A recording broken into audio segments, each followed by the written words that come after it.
Gets us then to kitchen 8. I think that Councilmember Kassar may have had questions. I wanted to start with some questions for staff.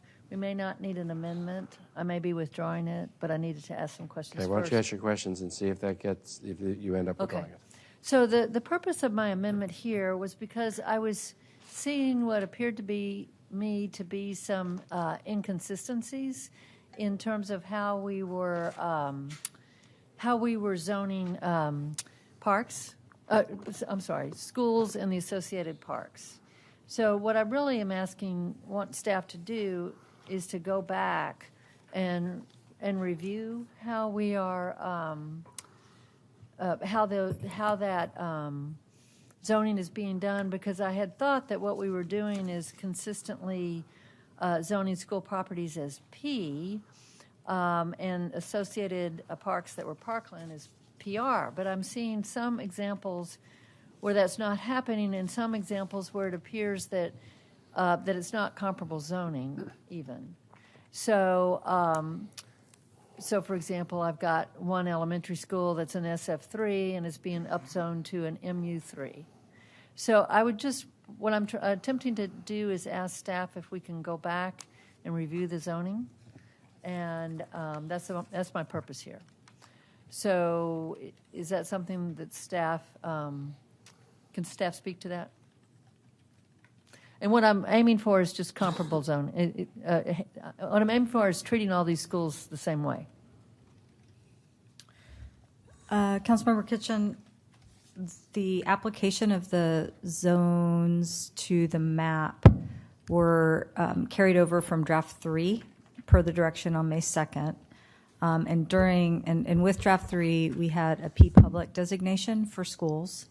Mm-hmm. And so moving into this draft, we continued the P public unless there was a FLUM, a neighborhood plan, future land use map that had a different designation, and that is the draft that's before you today. So we feel like we have reviewed those for accuracy. We're happy to do more of that, but we feel like the draft that is before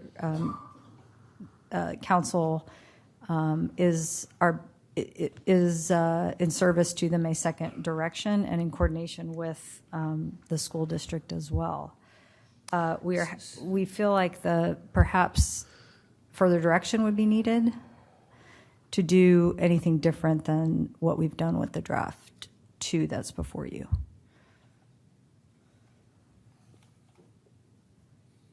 I don't see this as being consistent.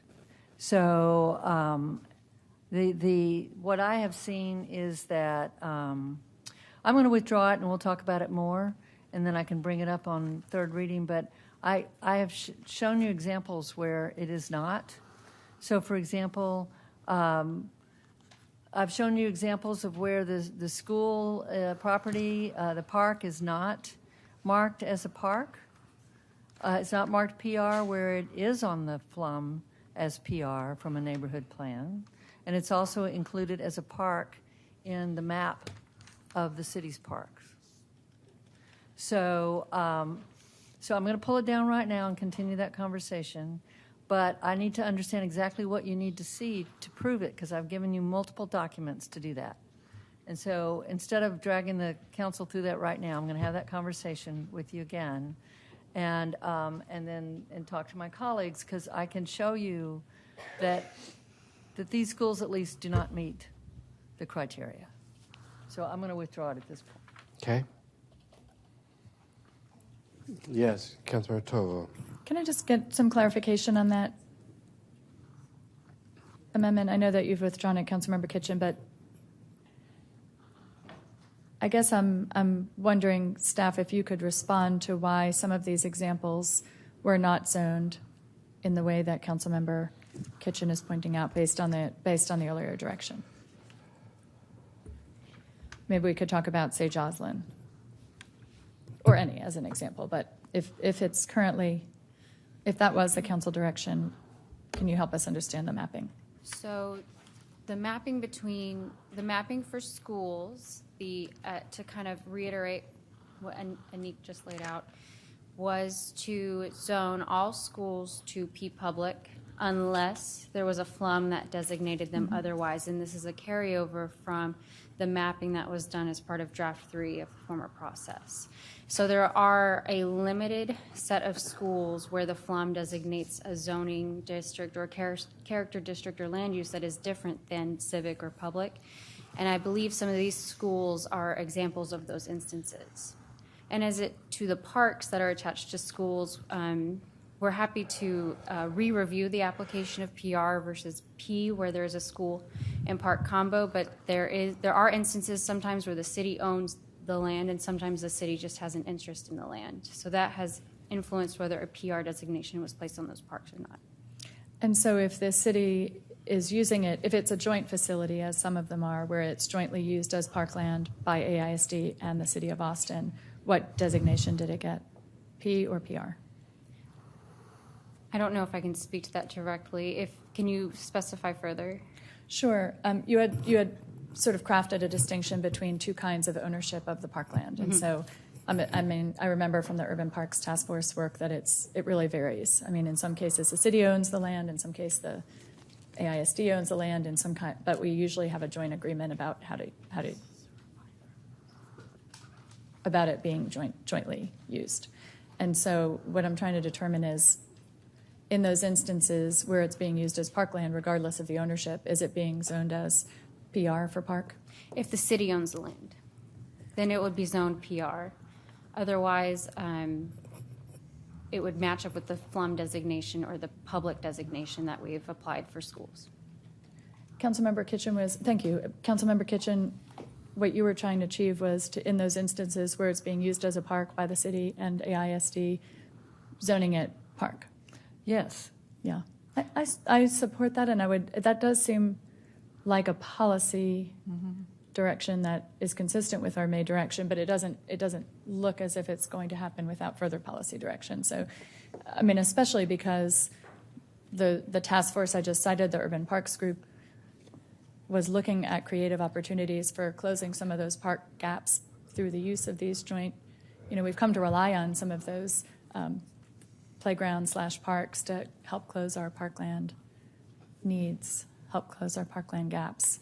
And so making sure that their designation reflects their current use and what we intend for it to be in the future would seem to me make sense. But those are my thoughts. Well, let me also ask, so am I hearing correctly that a school is zone P unless there's a FLUM that designates otherwise, but we're going to treat parks differently next to schools? In other words, a park next to a school is zone PR if the city owns it, regardless of what the FLUM says? If there's a FLUM?